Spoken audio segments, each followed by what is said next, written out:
I use a lot of books, and I use songs, or I use plays or little puppets with the younger ones, because we all know, and I'm just going to say this to you, like, you all know, probably are familiar with The Boy Who Cried Wolf, right? You know, right away, you hope, if you've heard it, you don't forget it. That goes to a permanent part of your brain that makes a connection with a story and a message.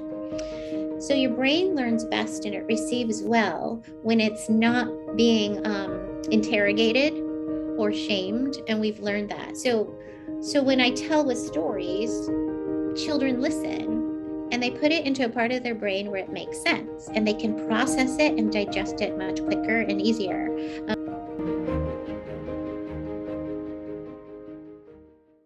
Sorry for starting late, everybody. Definitely my fault. I was in space cadet mode ever since I cut my hair. I think I took off intelligence with it.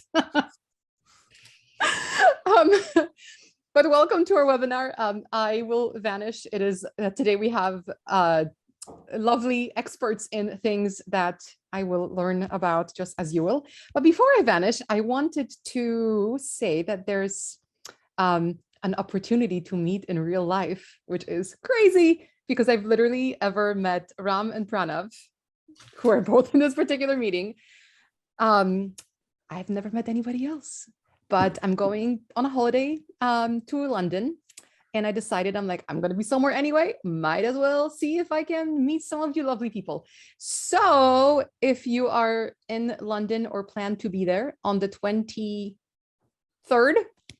it's a Monday, gonna pick a bar, and if you're there, pop on by.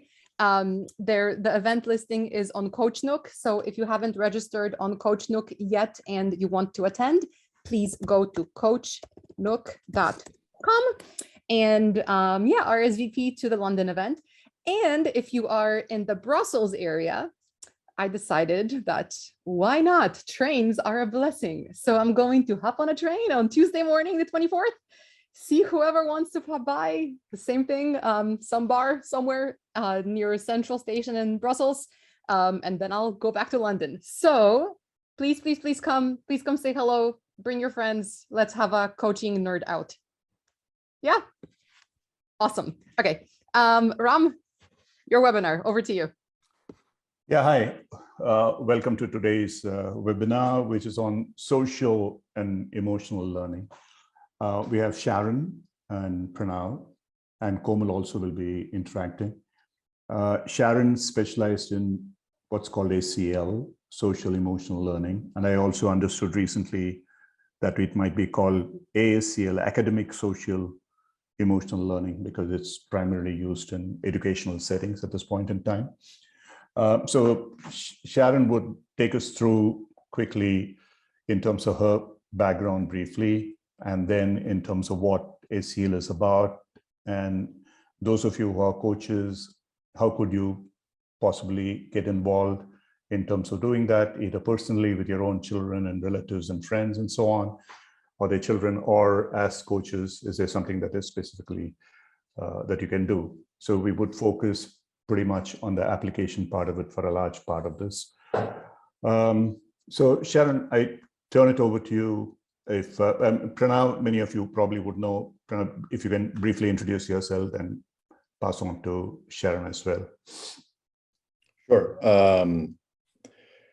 My name is Pranav Ramanathan. I co-founded Kocharya with my father Ram about a decade ago, and I'm currently a PCC certified coach, and I am really delighted to bring Sharon into the mix as an SEL expert. My younger daughter Maeve and my older daughter Kiris both are at a school named Calthorpe, an independent school in the LA area, and Karen is the social emotional learning specialist at the school. So that is our connection, that is our background. And Sharon, with that, I'll sort of turn it over to you. Thanks so much. I'm super excited to be here, everybody. I just put a question or a few questions in the chat so that I can kind of get an idea. Feel free to respond in the chat. We'll try to keep track of that. Just to know my audience, are you a fellow parent? Are you a student? Are you a coach? Are you employed? Like any kind of tidbit, just so I get a feeling of who I'm speaking to. And even if that doesn't matter to my response, I have a lot of information to share with you today. And I'm super honored to be invited to be part of this webinar. A little bit of my background, as Pranav had shared with you, we met a few years ago. I started teaching. I've been an educator since 1989. So this makes it coming up on 33, 34 years if you do the math. My background and training is in child development, and I have a teaching credential, and I have a master's in counseling here in the United States. It's called marriage, family, child counseling. But I don't have a practice. I just chose teaching, and I started out teaching kindergarten. And there's a saying that if you can teach kindergarten, you can pretty much teach anything, because it's where it all starts. From my kindergarten background of 24 years of teaching, I worked with parents constantly, just in their entry level for schooling. I left that kindergarten classroom, and then I became what's called an educational therapist. So I was licensed and studied with helping children learn more efficiently and how they learned. So something I really studied for about 6 years and practiced is, how do we take in information and how do we apply it, and how does that impact our everyday lives, and how do we manage ourselves in our learning environments. And this kind of piggybacked into a little bit of a more decisive role that what you had said, Ron, was ASEL is academic, social, and academic learning specialist. So some of us may have never even heard this acronym before, SEL, social emotional learning. But actually, we've been practicing it, and we have knowledge of it, and we're familiar with it. We just didn't know it in those terms. So today what I'm going to do is explain to you what it is, how it's used, why we use it. I'm going to do little interactive journeys with you to keep you kind of on your feet and paying attention. And then we'd love to open it up for any questions. So it feels like in the audience, there's a range of teachers and parents and all kinds of professionals out there. And I hope that this is information that is re-triggering what you know, familiar to you, relative to you, or if it's new, then I'm excited to be here to share that also. So what social emotional learning to me is, I was asked to take a role. It's brand new. I created it this year at this school. I was called about a year ago, and because it felt like we had to get a hold of all of our children coming back on campus and integrating into a world that was unfamiliar to them for a good, 18 months to 2 years because of the pandemic. But I want to backtrack when I said this is familiar language to you all here, because you've heard of the word yoga, you've heard of mindfulness, you've heard of meditation, you've heard of all of these practices, but I'm going to explain the why behind it and how it is connected to what our brains do and how our brains take in information. So through much of the work of many researchers out there, we've learned that it's really important to have many components of learning. The brain works in two modes. It's either reactive or receptive. So we can take in information when we're sitting here and we've chosen it. We're not worried or stressed out about getting somewhere. We just open up a screen and we can have a cup of coffee. And so we can take in information. How that happens is this whole way of the brain working together to make sure we are in a state of reception versus a state of reaction. So there's things that I realized that children, myself included, weren't raised to learn about, and we weren't trained while we were in school. So we had information from teachers coming at us, and we were just to rotely memorize things or write it down and write lines down 100 times to do a spelling word and things like that. What we've now learned is it's really important to have a whole body experience so that we can receive the information and process it more efficiently. And with that becomes a sense of self-awareness. And I also intercept the word self with inner awareness to know about yourself, inner and self-management, social awareness, which tells you about everything out there and to kind of have perspective of what's going on.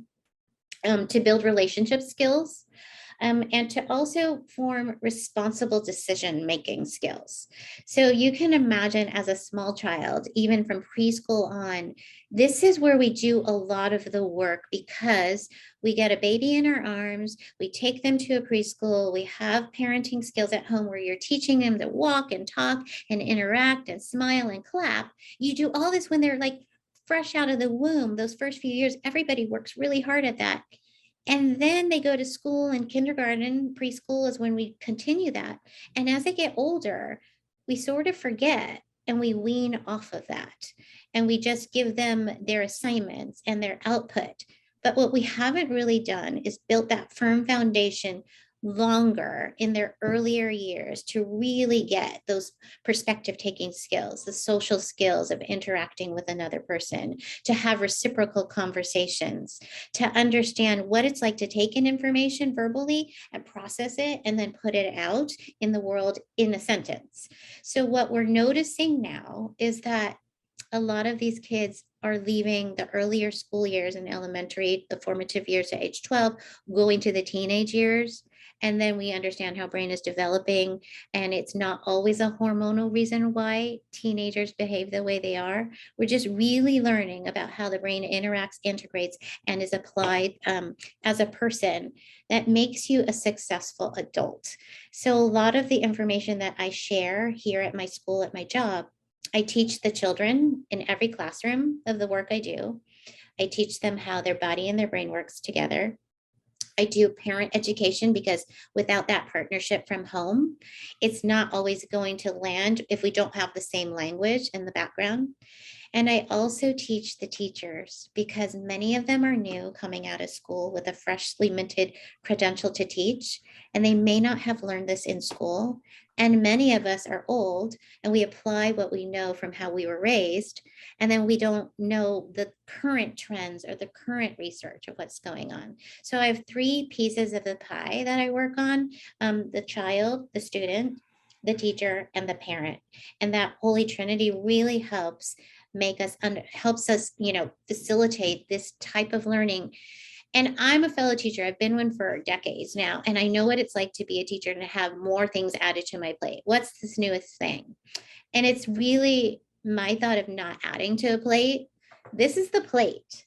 This is the plate of parenting. This is the plate of responsibility for teachers to understand how children learn and why it's important to have this social emotional wellness, because that will interact with what you had said, Ron, with the academics, because we can't get smarter if we're not in a space to learn.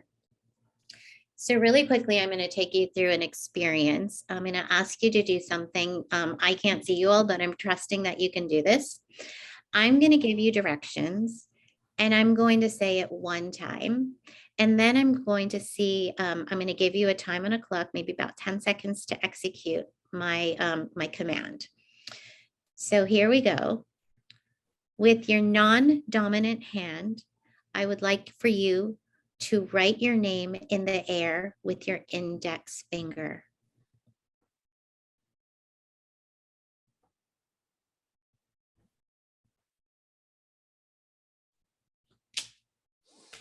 Okay, that was a good 10 seconds.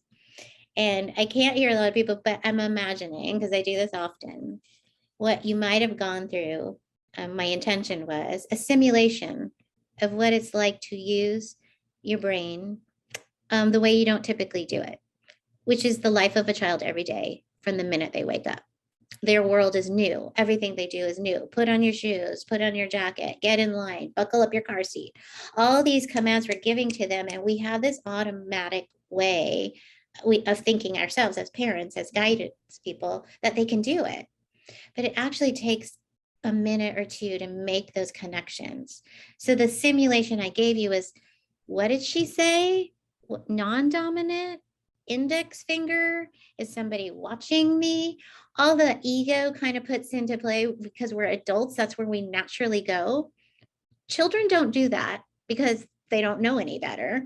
And that's a good thing. But everything we ask them to do from the minute they wake up is not on auto drive. And we take that for granted. And I think that's something that social emotional awareness can lead to, is why Why? How? What can we do about it? And so that kind of little wake up call for you as an adult in the audience gives you a little bit more empathy to where they go in their journey every day. And it also reminds us, our own self-awareness, of how we need to slow down, not take things for granted, and teach in a way that they can receive it so they're not reactive, right? So another thing, and I really love this curiosity theme that you will have in your webinars. I teach parents and teachers all the time to chase the why. And many of you have probably seen a diagram of an iceberg, right? So what you're seeing is behavior on the top, crying, hitting, kicking, and then underneath the iceberg is a reason why. Are they tired? Are they hungry? Are they processing information? Maybe there's a learning difference going on. We talk about neurodiversity. That's a whole webinar I would love to do in another time. All of this tells you why the top of the iceberg, you're seeing what you're seeing, right? And we also know, because research has told us, that the brain is really hungry for patterns of behavior. And so we want to know what to expect to make us feel that we can go forward and learn about our social awareness. Oh, I noticed that every time I talk to somebody and put my hand out, they do it too. This was pre-COVID, but they're making patterns of connections, right? All these children that we're teaching, including the social skills of teenagers. So part of my talk today is I'm going to go from the very young to the older adolescent, because this is how we're leading future employed people, because they're missing those opportunities once they get a screen in their hand. And this is all connected to social emotional awareness.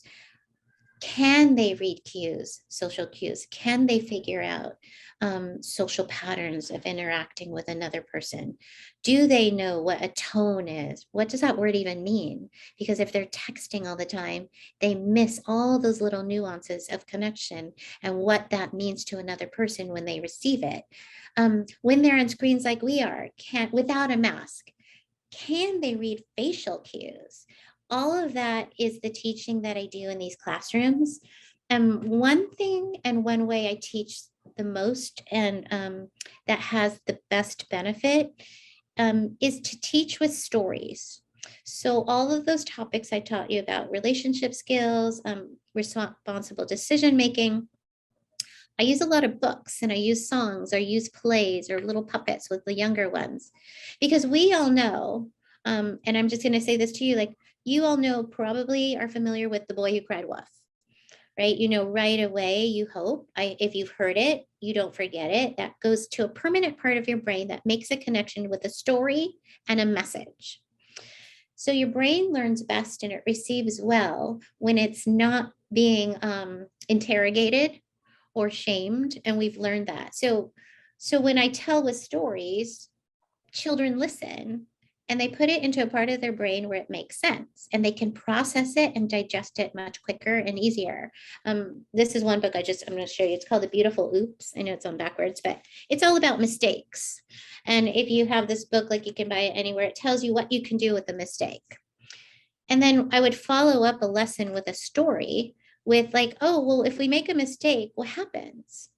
It's so important to be really flexible. So I give them all these tangible visuals of what we do if that should happen, right? And then I also give them a tangible visual of, like, well, if you're really fixed on an outcome and you don't really like it, or your friend is playing handball with you and you really want your rules to be the right ones, like, what happens when you argue?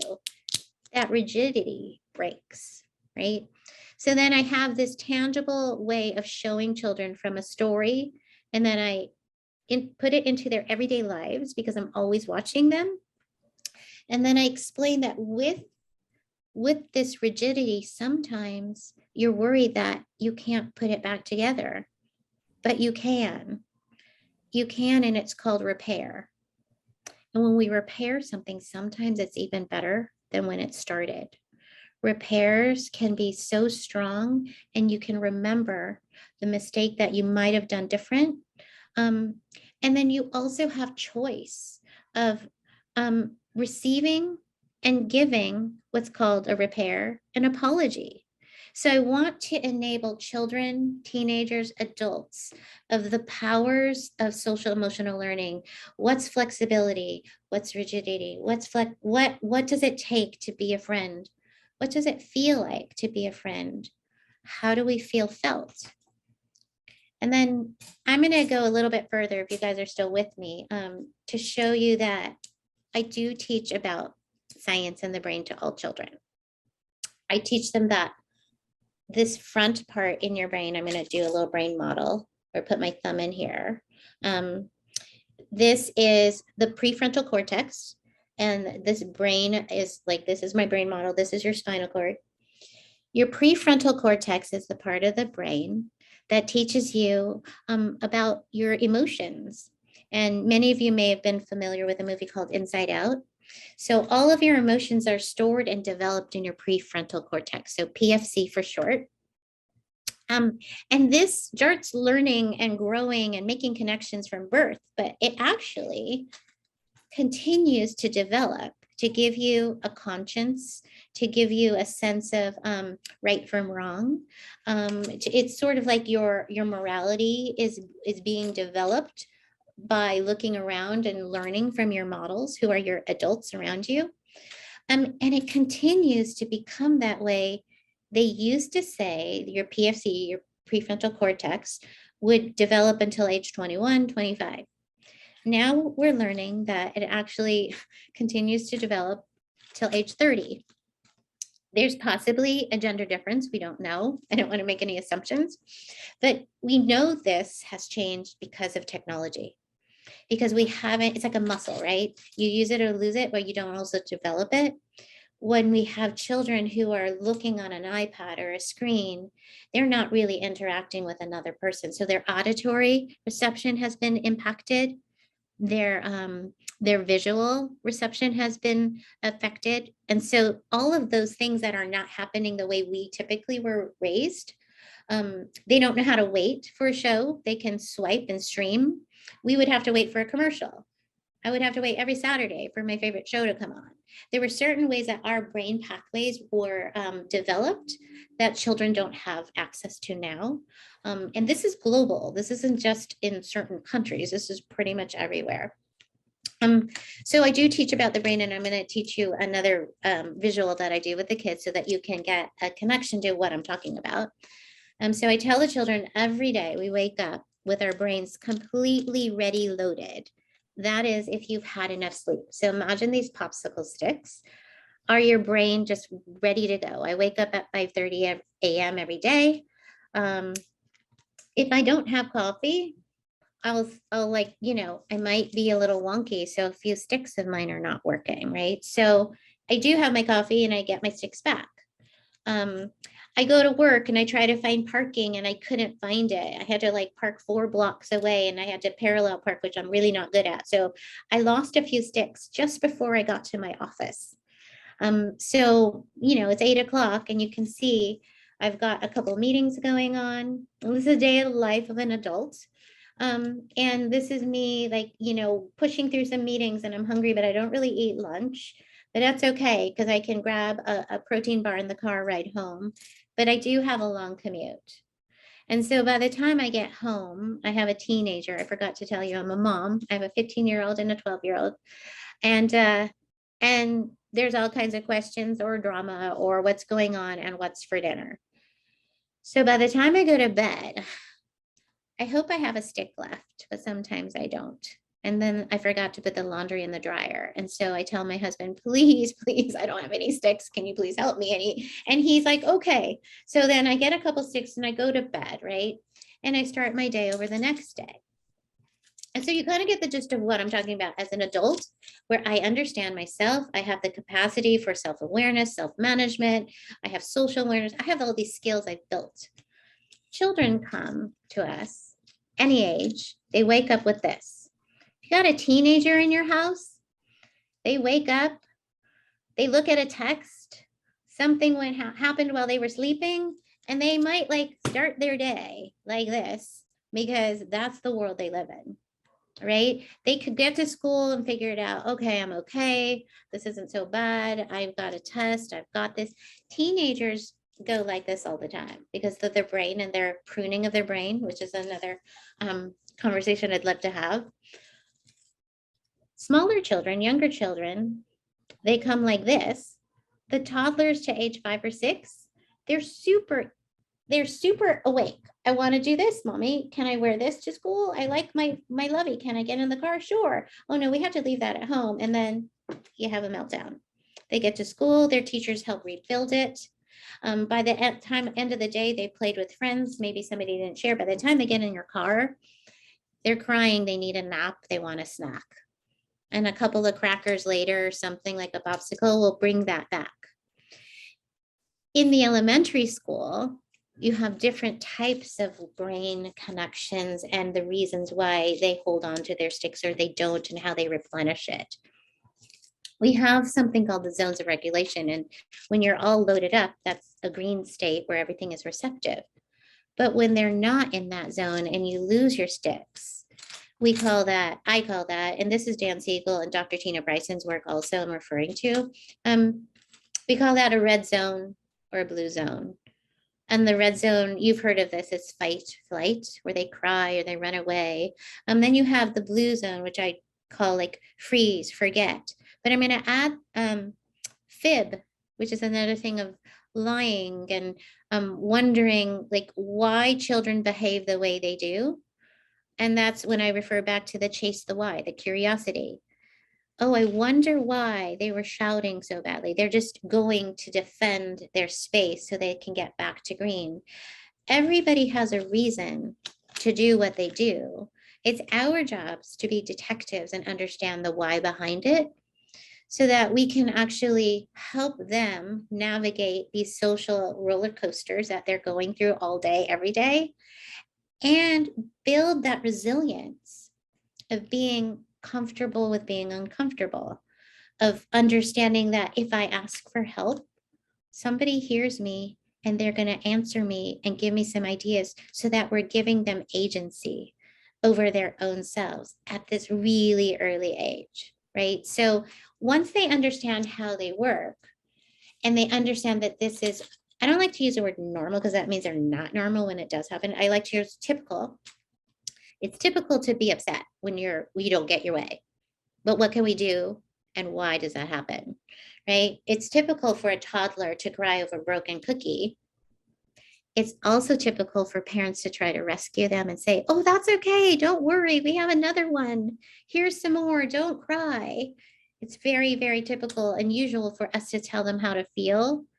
What I want to do is take a step out and look at this social awareness and say, let's do this different, because this is what science is telling us is when we tell children and adults how to feel, we're depriving them of the opportunity to learn to cope and self-soothe and build their own resilience. So I'm going to invite you to do it, to learn a different way is, I'm so sorry that cookie broke. And I'm going to talk to them and understand where they are so they can have my voice to learn as a model. And they'll say, I'll say to them, you know, it's so sad. I bet you really wanted your cookie in that whole piece. I'm sorry that's disappointing to you. We can eat it together. I can sit with you. We can wait this out. What do you think we could do? So I'm telling them, I'm with you. I hear you. You feel felt. And I also want to know, like, what can we do about it? So they can figure out how to solve a problem instead of us going into rescue mode, telling them what to do, how to feel, and what to do about it. Because at a very early age, these are really bright verbal children. They can do this, but they have to be coached and practiced and given the opportunity to push through that. And as they get older, this looks like something usually on the field or in the classroom. We model what we think is important. You know, they get in the car, and if you're a parent out there, this might have happened to you. I know I do a lot of this. And by the way, nothing is perfect. Even though I know the information, to practice everything 100% is impossible. So put that disclaimer out there. So my daughter would get in the car and I'll say, oh, how was your spelling exam? My message to her right away is, that was important. That was important to me as a parent. So I want her to be okay with how she did. And her answer to me is, how would I know? I just took it today. I don't know the answer yet. The teacher hasn't, graded it. So I want parents to think about, when they get in the car, when you see them in the house, when you get home from work, they don't have many sticks left. So please give them the space and the time to connect so that we can say, hey, I'm so happy to see you. If you want to elicit information from them, instead of what I call ramboing them with questions like, what'd you do? Who'd you sit with? Did you eat the sandwich I made you? You ordered the juice. Did you drink it? Did you throw it away? We do that. We can't help it because we want to be a voyeur in their life and we want to know what's going on. So I'm inviting you to do this in a different way. I model my desired behavior. So my child will get in the car and I'll say, oh my gosh, do you know what I did today? I totally brought my lunch and I didn't even open it until I was walking to my car. I was about to faint. And so I will tell them about my day. I will tell them all the highs and all the tricky parts too, because I don't want them to live in a life where everything needs to be perfect. I want them to have a model of what it feels like to be a procrastinator, what my natural consequences might be if I wasn't flexible about something. I want to model reality, but I also want to model how to get myself through it, and more importantly, how to repair it if I needed it. So all of this information, I know I've just been kind of rattling off really quickly. I am going to open for questions in a minute. I just want to kind of finish off with some things that I just want you to know and be aware of, that we are now really in a global crisis for mental health and stability for not just teenagers, but adults as well. And, I think we all have a responsibility together as a community to understand why and how and what can we do for this. Whether you pull on science and research to help you navigate to get your brain in a receptive state so that that green zone is really thick. It's important to know that you can go in and out of the green and the red. It's really valuable to know that that to stay in the green is impossible. So that is part of humanity. But if you're in the red or the green more often than not, then that's a question to ask for help. As a parent, when our expectations are here and our child's capacity matches it, great, there's no stress. If our child's capacity goes beyond our expectations, that's even amazing, right? Like, wow, I can't believe they can read a book. I didn't even teach them how to read. It's pretty impressive. But when our expectation is here and our child's capacity is here, this space in between is what causes stress and anxiety and depression. That's another level of the self-awareness that we all have as adults to know what this is. And so I want to keep teaching this. I want you to understand what that is, but to try to close the gap between the capacity and the expectation, we're going to need a lot of things. And I know this is super, super simple and it doesn't cost any money. And it seems like the logical thing to do, an antidote to all of this that's happening. But the number one thing that we can all do is get enough sleep. Really, really, really, truly. When you hear somebody's hangry, it's because they're tired and they're hungry, but their brain is not working at full sticks. And I think that really matters. When we keep getting information about something that we are on high alert for, whether it's a pandemic or a global crisis, like that pulls away from our attention.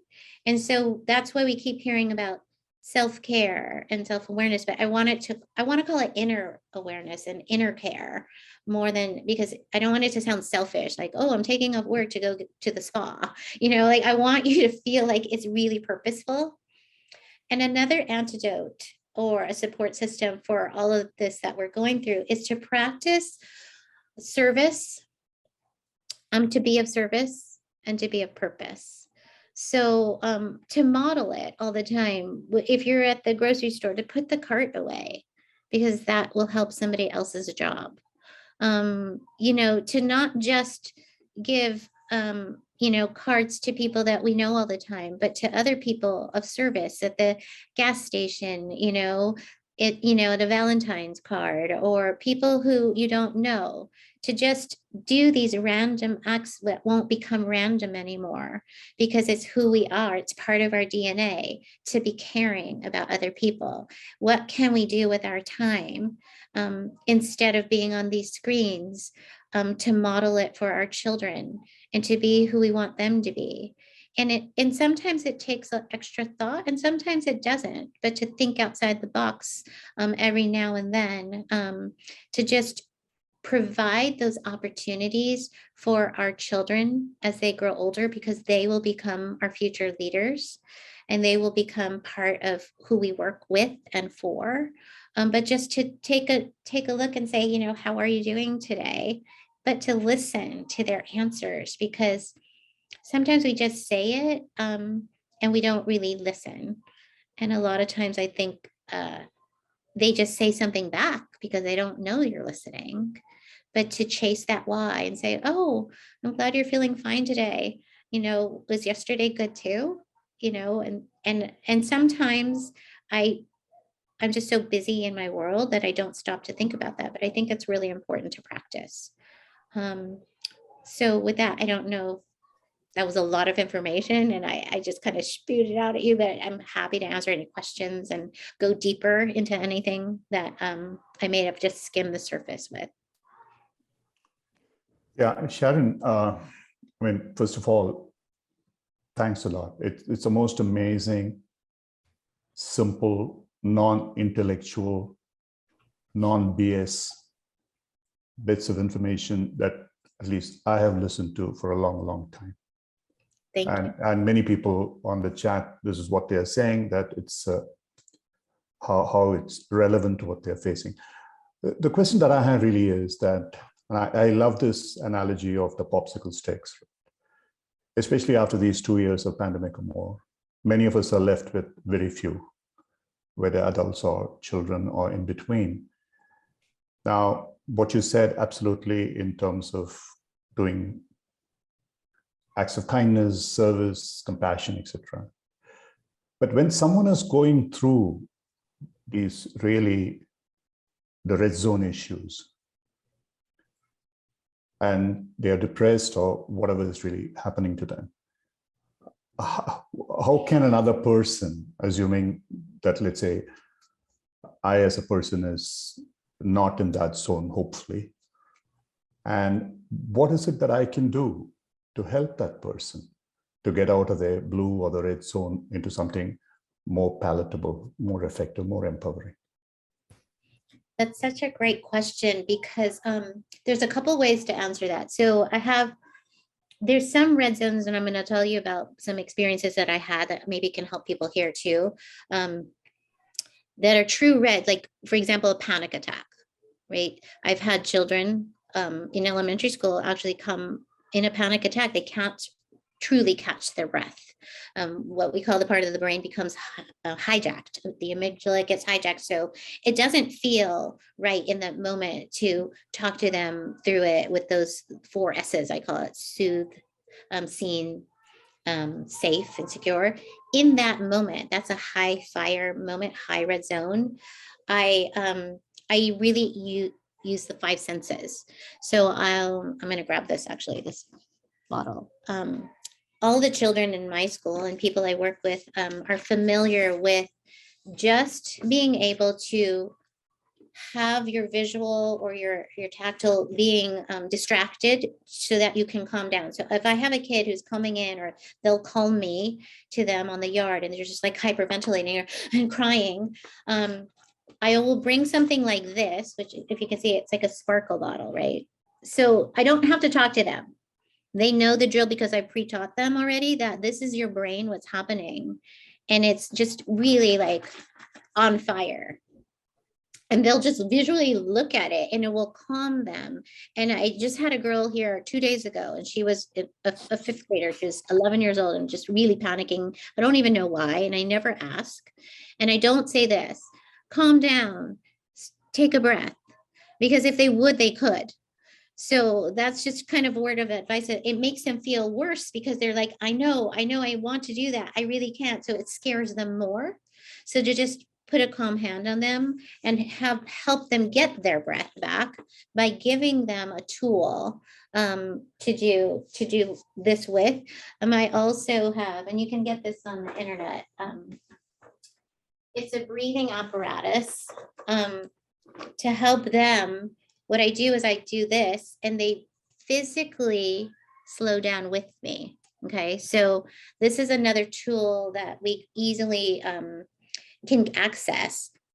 And again, I've already taught children here and parents and teachers that when you take a really deep breath, everybody do that with me right now, really quick. I'm going to breathe in and breathe out. Let's do it one more time. Breathe in and out. So I've taught them breathing. I also can do that with them. And when the breath and the oxygen goes straight to the lungs, and I have a diagram of the lungs, the brain will start to connect and get centered again. When you're hyperventilating and you're doing this and you're crying, your lungs, your oxygen only goes to the top. So your brain is actually being deprived of oxygen, so it can't function properly. So knowledge is going to be really helpful to help people get from that really excessive red zone back. Another way, so if they're not super high, like a panic, like a very big fire, is to integrate the five senses again, using music, calming them. Less talk, the better. Your calmness will be contagious. Also, sensory input.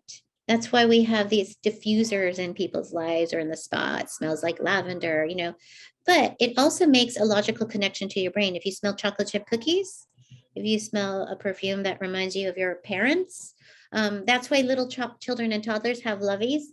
It's tactile, but it's also sensory. Their olfactory is being ignited, and that calms them. So a lot of children, I have them have some kind of if they needed it, if this is how they are, a fidget to help them calm down. Something simple, like you've seen kids pull Velcro shoes on and off and on and off. It helps them feel better. So again, chase the why and see who they are. What are their habits? What are their preferences? What are their aversions? For a lot of us, there's an association with alcohol and calming because it does something to your brain. But if that's not your way, I also do want to be careful with children about food and the relationship of food being an answer to make you feel better.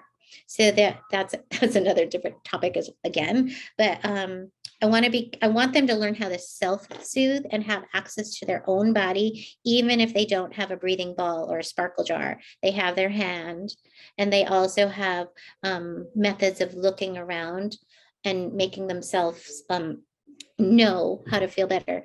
The one thing also is to be out in nature. That is a really easy fix. So if you have somebody who is in a red zone, it's so good to say, you know what? I know you might not feel like this right now. I can see how upset you are, but I think we need to take a walk. Come with me and go walk around the block, because that instantly will change their body, their temperature, their oxygen access, and then they will visually see what's around them. And it really does shift the brain. And that's why, you hear a lot of adults like, I need to get out of here. So they go straight for fight flight.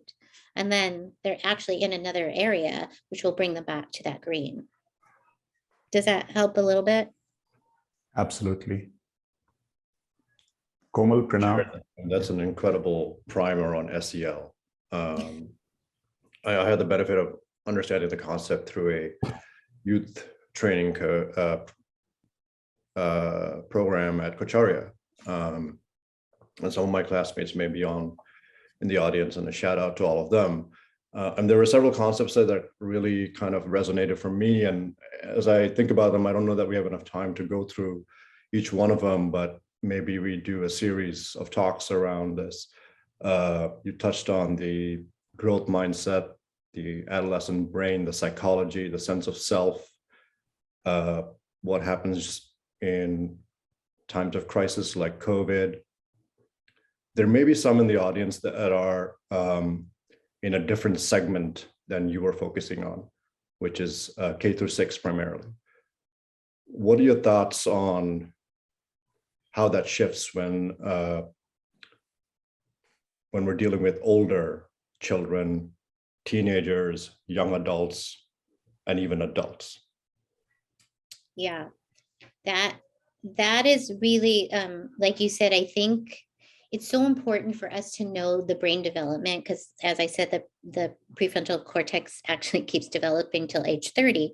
But what we do know about development in adolescence is they tend, they're supposed to start to break away from their parents. That's just the natural rite of passage. But as the brain develops, they form their own groups, or we'll call it a tribe, called teenagers, right? So they don't really seek advice to their parents as much as they did when they're little.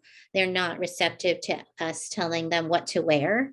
They look to each other for guidance, which can be great or dangerous at the same time because of our, the landscape of what we're dealing with now. This is why so many of these apps are so popular, because they see each other in them. That's why TikTok has taken off, or all the other apps. I don't even know the names of all of them, but teenagers and adolescents find solace, support, and information from each other.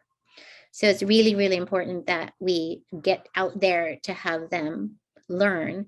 And what I've been doing is creating mentor programs. So say an 11th or a 12th grader that I know that might have already gone through that bumpy, tween teenage, can go back and talk to these 14-year-olds or 13-year-olds about their journey, because they're more relatable and for some reason more trustworthy than a grown parent, right? And sometimes they have teachers in their lives that can message that. But I think that's what we as adults need to understand is, how do they receive information?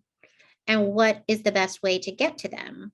So if social media is their avenue, then let's ride that and do it so it's productive and informative and positive, rather than the opposite, which is what we're observing. Because these adolescents, their brain is still pruning. That's a conversation where they're getting rid of parts they don't need, and they're really utilizing and becoming more efficient with what they do. And in that process, their sense of justice, you'll see, start coming out. They feel like they know it all and they're invincible, right? So I think what we can do is, like, I always like to flip the narrative. What are we seeing, and how can we go about it the other way? And so that's to tap into that adolescent brain, is let's go to where they are and do the work that way so that they will receive it, because they're so impressionable. But we can also make them impressionable for the positive ways. And I don't like the scared straight tactics at all. I don't think fear and shame is a really healthy way of learning anything. But when we think back to ourselves, we may have had an older sibling or an older cousin, or just a word from the wiser. And again, I really like to go into literacy and books.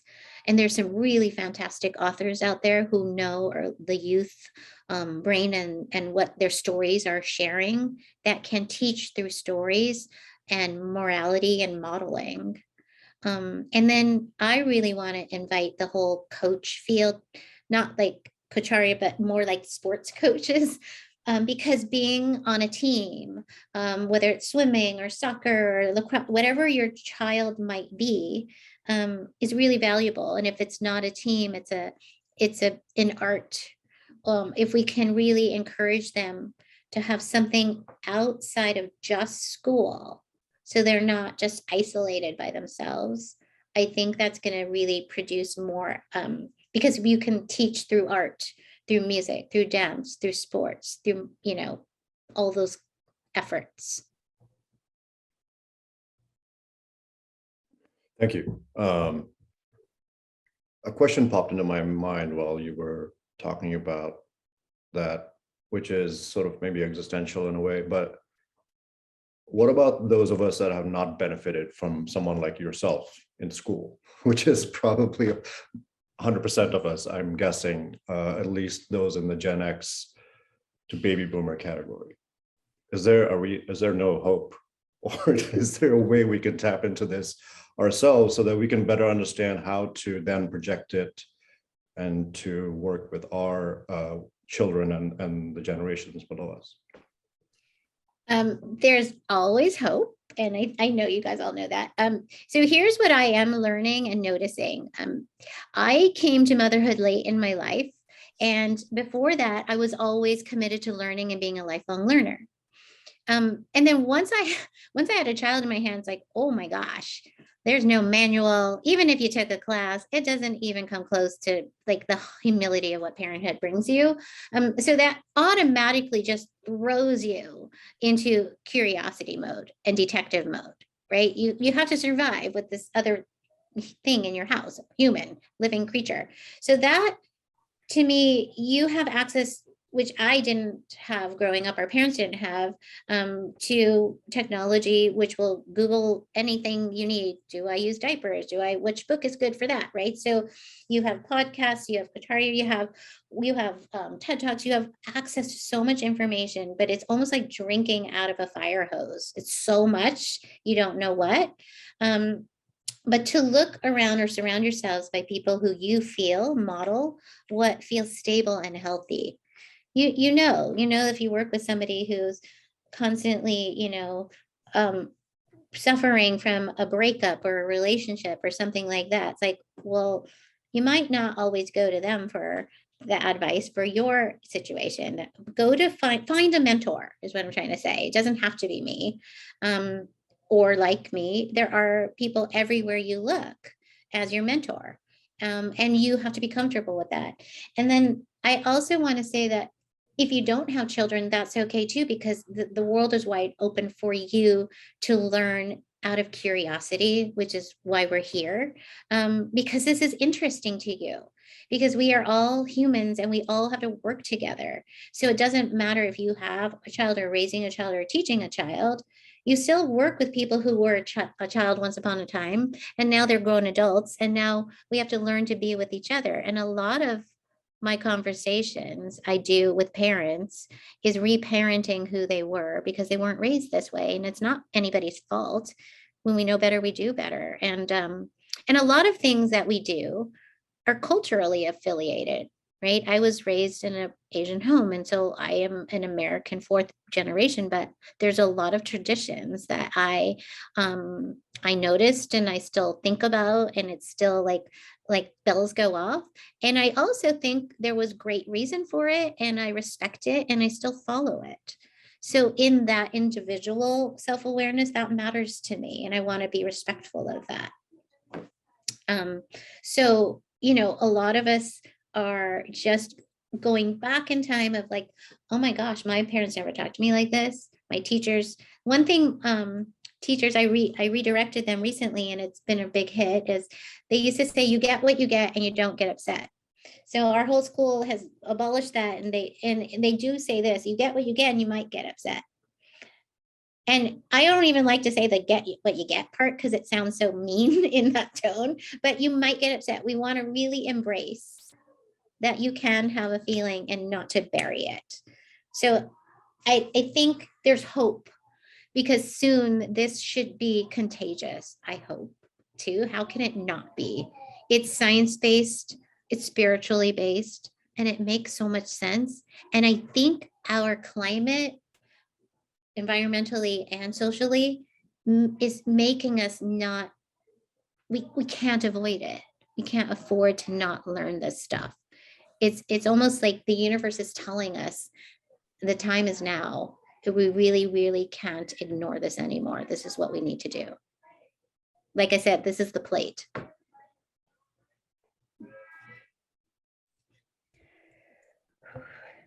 That's I love brilliant. this. So much. Any more questions? Coleman, go Sharon, ahead. I can't thank you enough. And Pranav, thanks to you as well. You've asked all the questions I wanted to ask Sharon as well.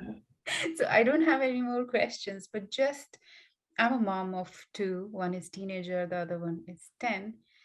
And while you've been talking and sharing and giving that popsicle example, I'm like, oh my God. So finally, I've got a language for it. Language to understand all the experiences that I have gone through with my children or still go through. And it sort of helps me immediately relax and say, okay, so that is what was happening with them, or so that is what happens. And then I think that clarity sort of helps stay in the right side of, and just very recent, last night we had an episode, just like when you were saying, that stress of one thing that has happened, like I'm doing my coding work and then accidentally deleted something which he cannot retrieve back. And then he's sobbing and sulking like the world is crashing down. And then I noticed him and I was like, what happened? This is what happened. I said, okay, let's just try to see what we can do about it. And anyways, so that was the whole story. But now that you're giving that example, it shows me, yes, that is exactly what happens with them. And what you said in the end, that the world has to look at parenting or teaching or educating children in that manner. I said, thank God. And I so wish that everybody just takes on to it, because, as a parent, I know how much of keen observation, curiosity, and openness it takes for me to be around my children. And when I see that, okay, they're going to grow up in a certain way with me because I'm being very patient around them, but will they get the same kind of patience when they move out in the world, be their own independent people? I would really want the world to be that patient with them. And so, Well, one webinar at a time, we can try to do that. I hope, we'll just get it, exponential growth. But your tone, your calmness right away makes me feel comfortable, right? So I think we all can't be that, but thank you for sharing that. And I do love this work. I'm so grateful for the opportunity and the invitation today, but also, for this school, for trusting in my background to try to implement it, to take a look at it from a bird's eye view of like, okay, what do we have here? What are we coming from? Where do we want to go? And where have we been? And just to observe and have conversations. And I would love to help anybody who is curious about this and wants to do this in their school, in their environment. It just comes from the heart, really. It's a passion. Yeah. Thanks, Sharon. Thank you very, very much. Thanks, Pranav. Thanks, Komal. And I think that, given what you have shared with us, Komal will be getting in touch with you. I think we should continue in different contexts, this conversation, because it's going to be so very important, especially given the pandemic and whatever has happened at all age groups and cultures. And just to summarize whatever you said, rather than saying you got what you got, I would say, assure everybody that you will get whatever that you wish to get. The universe is there to provide it for you. And so with that hope, if we continue with the kind of stuff that you talked about, acts of kindness and gratitude and service and so on, I think there's really hope for all of us. However, fable kind of stuff that it may seem to be, fantasy and so on, it does work. Thank you very, very much, Komal, for you to wrap up today. Pranav, any last words? You're muted. You're muted. I look forward to exploring all the other topics that we did not touch on. So more to come. Coleman, go ahead. Absolutely. And one thing I can assure Ram, it's not at all a fable. I've been not knowing that it's a part of social emotional learning. I am experiencing it with my children and I see it working with them. I absolutely see it working with them. People around me also sort of observe and say, oh, your children are well-behaved, well-mannered, so good. And I said, yeah, they were not born like that. So I know it definitely works, and it's going to work for our clients as well, and all those people who haven't had that kind of a parenting and childhood and, teachers. So we'll continue, we'll carry on, we'll explore this. Yeah. Thank you, everybody, for joining in, and just stay with us. Thank you. Thank you. See Bye-bye. you. Bye. Thanks, Sharon. Bye. Thank you.